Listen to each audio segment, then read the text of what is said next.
So here's 3 tips that I've pinched from YouTube that would make you a better aquarist going forward and to help you look after your new tank. Stick around to the end because there may be just a little bonus tip just for you. Am I looking over there?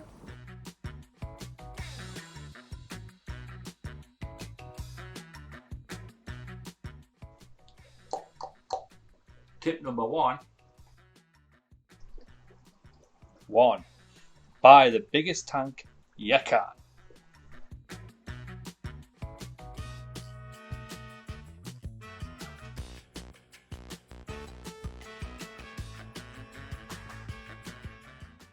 So you've got a hobby, and you've been out, and you've bought a tank, and you thought to yourself, this'll do.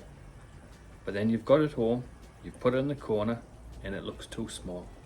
You add some fish, next thing you know, you want more fish, and it's really too small. So do yourself a big favour and try to go for the biggest tank you can afford.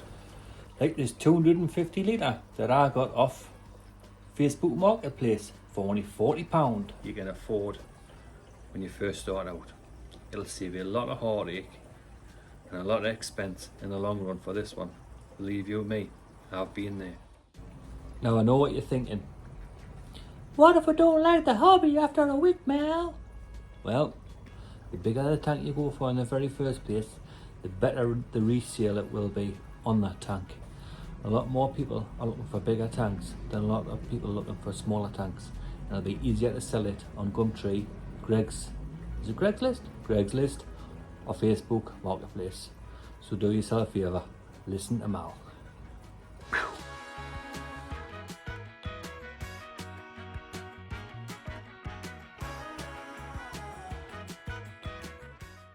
Time for a quick interlude.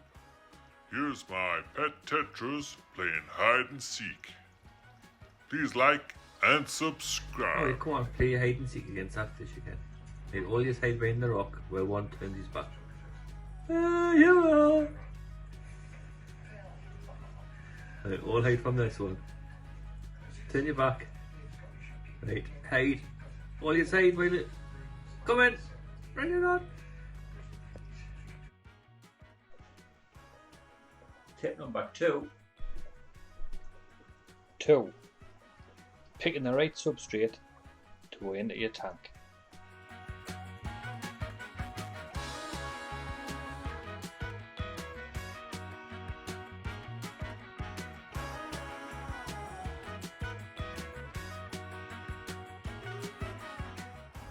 Picking the correct substrate for your fish tank is a hard one. You've got to go between sand, gravel, coral to a fluvial stratum. All these things can affect the pH. As well as your decor, like your wood and your rocks, always going to make sure that's going to, what's the word I'm looking for? Enhance the way that you want to have your pH in the tank. I think that's the word. So getting that right from the very start is imperative because it's going to save you a lot of that in the long run. As well as how good your fish look against it. Because if you get it wrong, fish are going to die and you're going to end up changing the tank and falling out of love with this hobby. Wow, my daughter was right. It does look like good Wi-Fi reception, the wrinkles in my forehead. Doo-doo-doo. Tip number 3. 3.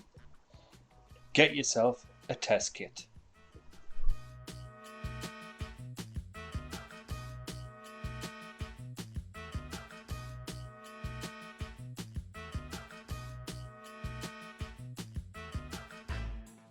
Having the means to test is a great way to start. Know what's coming out of your tap, testing that first will help you decide later on what goes in, what comes out the tank. And also keep an eye on things like your nitrate, your ammonia and your pH will also help you along the way. So getting a test kit from the very start is a great way to begin your adventures in fish keep. Whether it be test strips or the liquid form, get yourself one. I prefer the liquid form, makes us feel like a scientist, and who doesn't like that? Feeling clever.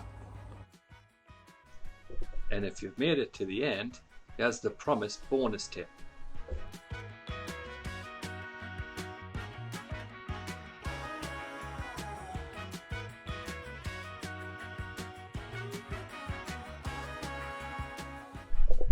Bonus!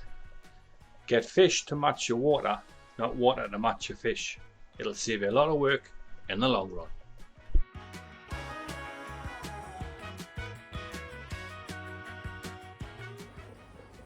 So there's your bonus. Pick a fish to match your water out your tap. That's the cheapest way to go from the very start. So if you're a beginner, it saves all that messing around with getting your water from hard to soft or soft to hard to match the fish that you've picked. Pick a fish to go with the water out your tap, and always remember to do one thing. Use a conditioner.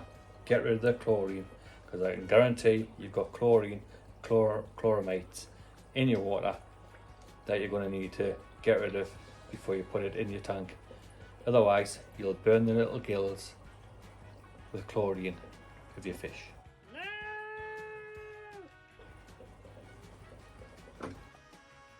And cutting your water with RO water to bring the pH down can be costly, time taking, and a right pain in the arse.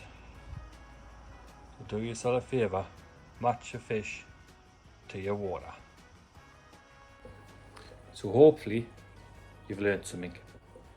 If you have, do us a favour, hit the like and subscribe, and I'll see you on the next one. So until the next time, ta-da!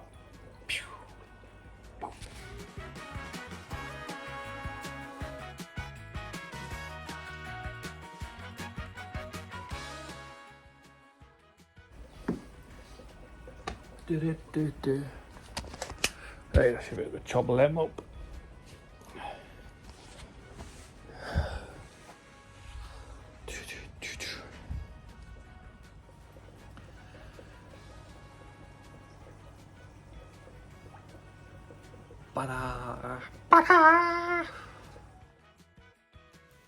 Well, that video had a bit of the Grinch about it, with the red and green. Watch out, Cindy Lou! Watch out, Flatfoot.